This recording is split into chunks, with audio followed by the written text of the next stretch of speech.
এইখানে সকাল সকাল আমি মাছগুলি দিয়ে ভিজাইলাম আর উঠা দেখি আম্মাই ভিজাইছে, আমি ভিজাই নাই, আম্মাই ভিজাইছে।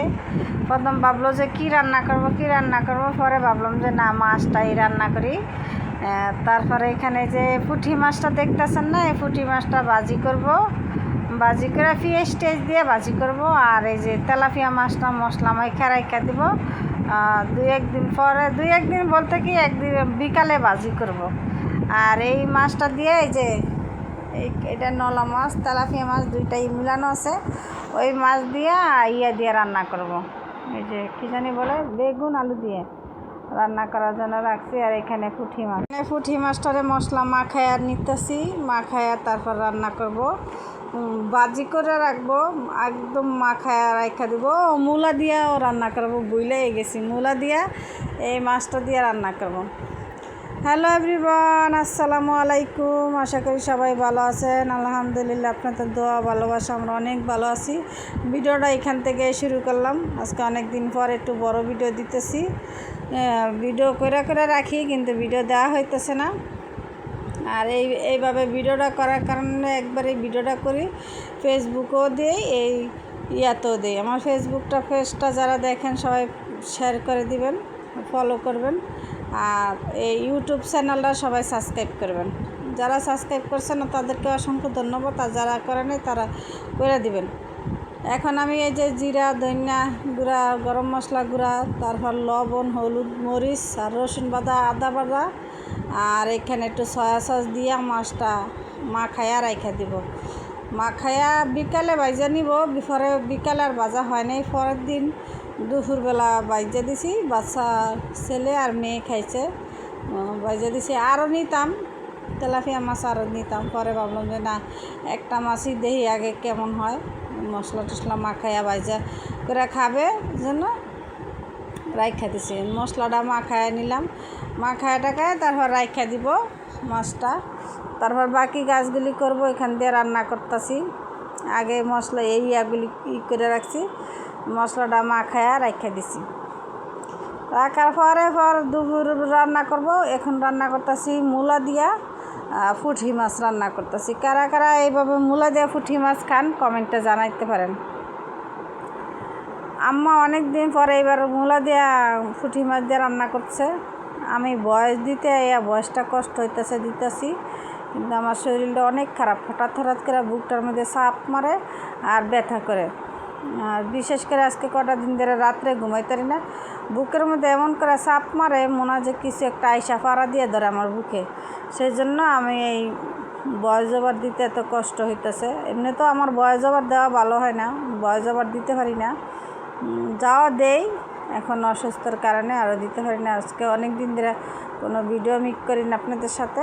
এখন ভাবলাম যে ভিডিওটা করা আছে, একটু শেয়ার করি সবার সাথে। এখন মূলা দিয়া পুঁটি মাছটা হয়ে গেছে, ধনিয়া পাতা দিয়ে দিলাম, একটা শীত বাপ লাগতেছে আমার কাছে। পরে আমিও পছন্দ করতাম না, আগে মূলা দিয়ে পুঁটি মাছ রান্না করলে হাসাহাসি করতাম যে আর মা কী রান্না করতেছে।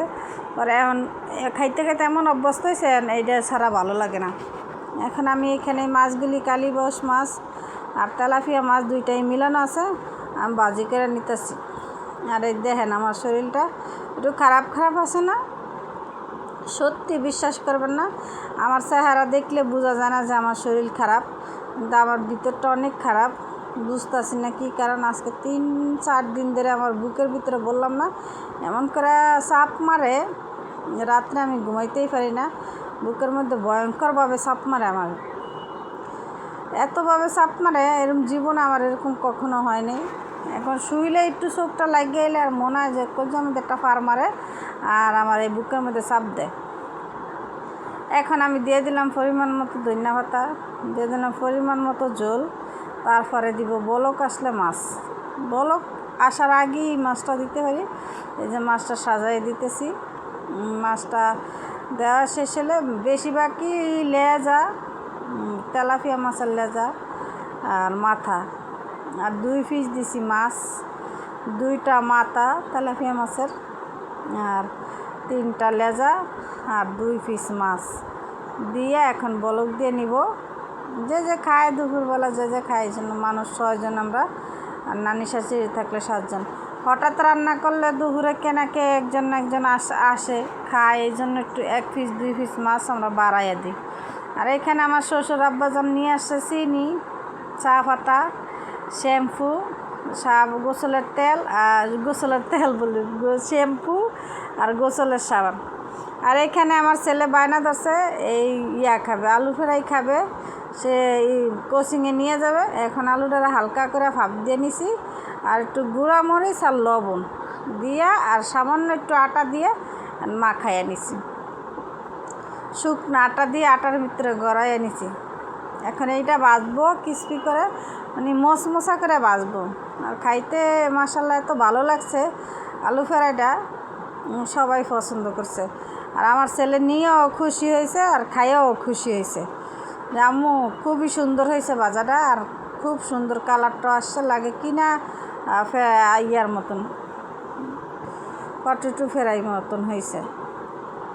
এখন পরে আমি কী করলাম, ওরে বাইজা টেজা দিয়ে এবার কটা পাপ্পন ছিল ওই কটাও বাইজা দিচ্ছি, কিন্তু পাপ্পনটা আমার ছেলে নেয় নেই, বলছে না আম্মু পাপ্পন নিব না, পাপ্পন থাকে, একটু পাপ্পন ছিল। পরে আমি কী করলাম যে বাইজাই দেই, যে যদি নিয়ে যায় একটু কালো ফ্রাই নেব, ইয়াটা দিয়ে দিলে ভালো হবে।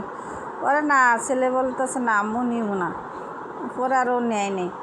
এখন আমি এটার বাঁচতে গেছি, বাচ্চা তারপর দিলাম, ওরা খাইলো মজা করে, সবাই মিললেই খাইছে।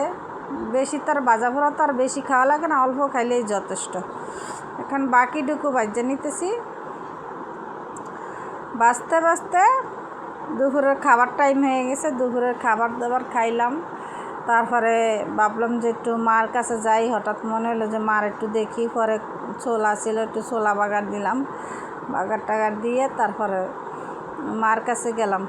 মার কাছে যাইয়া 2-2.5 ঘন্টা মার সাথে কথা কইলাম, বইয়া রইলাম, মার লাগে গল্প টল্প করলাম। মায়ে থাকতে কইলো যে আর 1টা-2টা রাত আমার লাগে থাক। পরে আমি ভাবলাম যে না, মা বাচ্চাদের পরীক্ষা টরীক্ষা আছে, এখন আর থাকা যাইব না, জায়গা।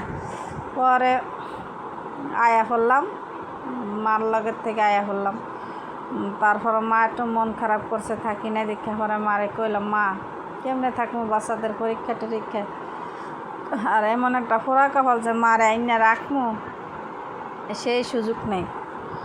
পরে এখানে এই যে আমি এই যে যাইতাছি মার কাছে, এখন লিফটটা বন্ধ, দাঁড়ায় রয়েছে অনেকক্ষণ, 10-15 মিনিটের মতন দাঁড়ায় রয়েছি। ভাবলাম যে লিফটটা ছাড়বে, কিন্তু ছাড়ে নাই। শ্বশুরে ফোন দিতেছি, ফোনও ধরে না। পরে সিঁড়ি দিয়ে এই নেমে গেলাম নেমে যাইয়া পরে দেখি সামনে একটা রিক্সা আছে, রিক্সাটা উঠে গেলাম। এখানে যে বাসার দিকে যাইতেছি। বিকালবেলা জ্যাম রাস্তায়, 4টার দিকে বাচ্চারা কোচিংয়ে গেছে। দেখেন আমাদের বিড়ালটা। আর এই যে ভাইয়ার বাসায় আসলাম, এসে গেটের সামনে ওনাদের।